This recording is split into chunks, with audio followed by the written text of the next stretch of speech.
गरीब मायका। मोहिनी के 3 बेटे थे। पति खूब अच्छा कमाता और बड़े घर के ऐश सब था मोहिनी के जीवन में।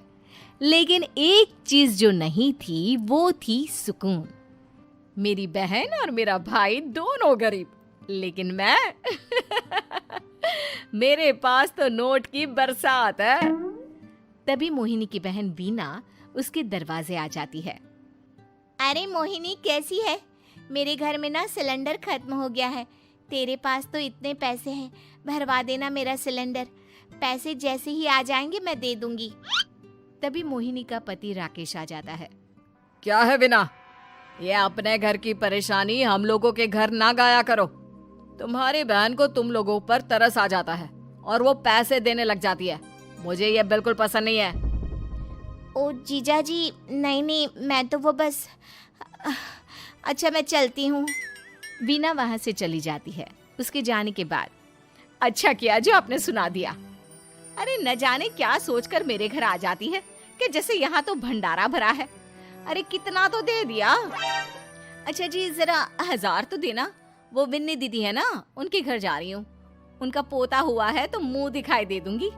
हाँ, उन लोगों के आगे तो शो ऑफ किया करो। वो खुद को बड़ा अमीर शो करते हैं ना। दिखा दे कि तू भी किसी से कम नहीं है। हाँ जी, इसी के लिए तो जा रही हूँ। मोहिनी तैयार होकर अपनी बुआ की बेटी के घर जाती है, जहाँ उसके पोते का कार्यक्रम चल रहा होता है। वहाँ वीना भी आई होती है। अरे वीना, क्या जरूरत थी यहाँ आने की? तेरे घर पर गैस नहीं है तो वो भरा लेती। क्या करूँ मोहिनी, बुआ को बुरा लग जाता नहीं जाती तो। वैसे मेरे पास एक जोड़ा बच्चे का कपड़ा रखा था, वही अपनी चांदी के पायल के साथ देने जा रही हूँ। घर पर गैस थी नहीं, सोचा परिवार यहीं खाना खा लेगा, बाकी सुबह का सुबह देखा जाएगा। मोहिनी को बहन पर दया आ जाती है। वो पर्स से 1000 रुपए निकाल कर दे देती है। ले विना, लेकिन पैसे वापस कर देना, तेरे जीजाजी हिसाब लेते हैं। मोहिनी भी क्या करती, गरीबी में बहन का सहारा ही उसके जीवन जीने का आधार था। फिर एक रोज, सुनिए, भाई के घर बेटी हुई है, मुझे माँ के पास जाना होगा। अरे उस घर में ना कूलर है ना एसी, कैसे रहोगी तुम?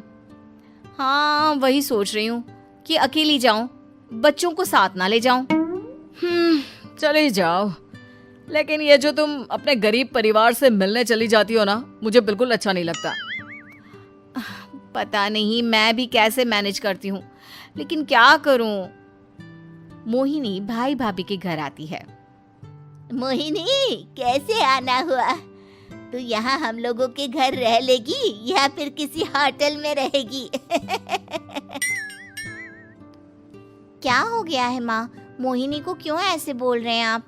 अरे तू नहीं जानती अपनी ननद को, पैसे वाली है ना, तो ऐड कुछ ज्यादा ही है।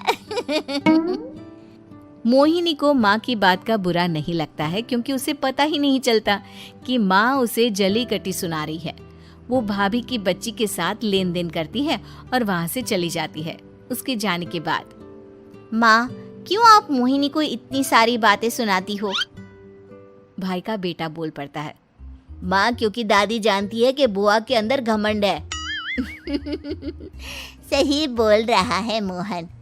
बहू भले तुझे ना दिखता हो, लेकिन मुझे और मोहन को दिखता है कि वो कितनी घमंडी है। मोहिनी मायके आती है, जहाँ गरीबी के कारण चीजें कम होती हैं। इस मोहन के बच्चे को काम पर लगा दो ना, किसी दुकान या किसी होटल में। बर्तन धो लिया करेगा, कम से कम 4 पैसे और आएंगे घर में। देख मोहिनी, माना तेरे पास पैसा है, लेकिन तेरे भाई के दिन इतने भी बुरे नहीं चल रहे कि वो अपने बच्चे की पढ़ाई रुकवाकर उससे बर्तन धुलवाए।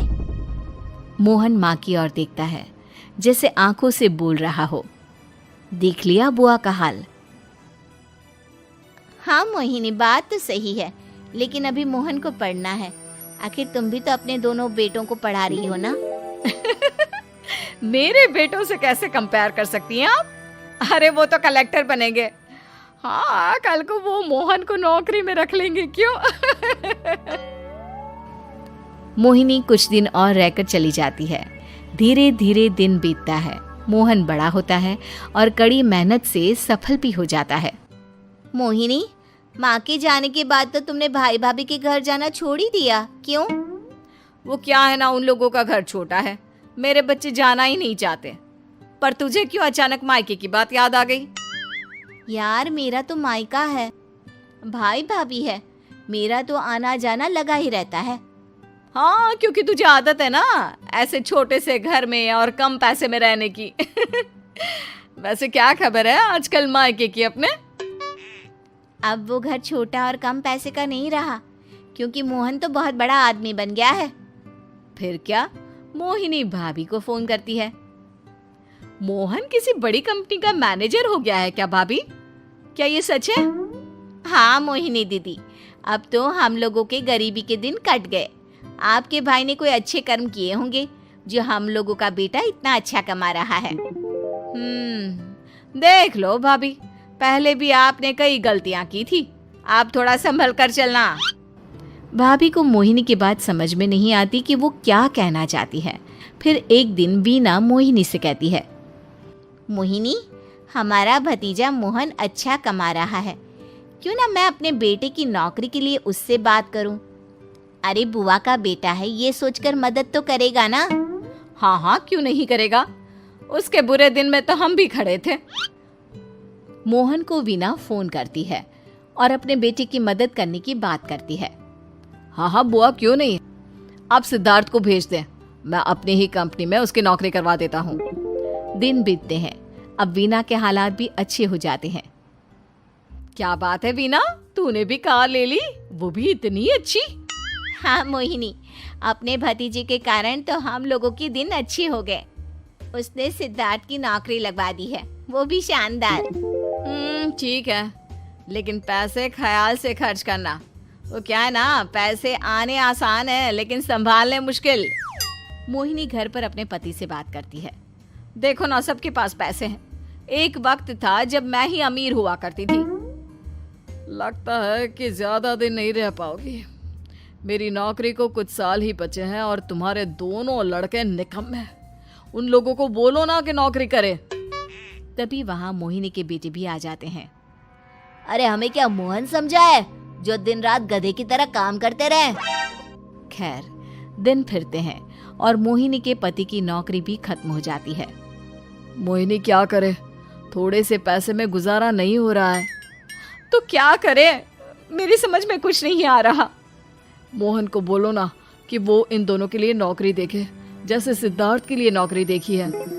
मोहिनी क्या कहती, उसे अपने वो दिन याद आ जाते हैं जब उसने भाभी से मोहन को नौकर बनने की सलाह दी थी।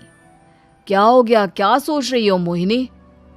यही कि वक्त कभी भी किसी का भी पलट सकता है, ऊपर वाले से डर कर रहना चाहिए।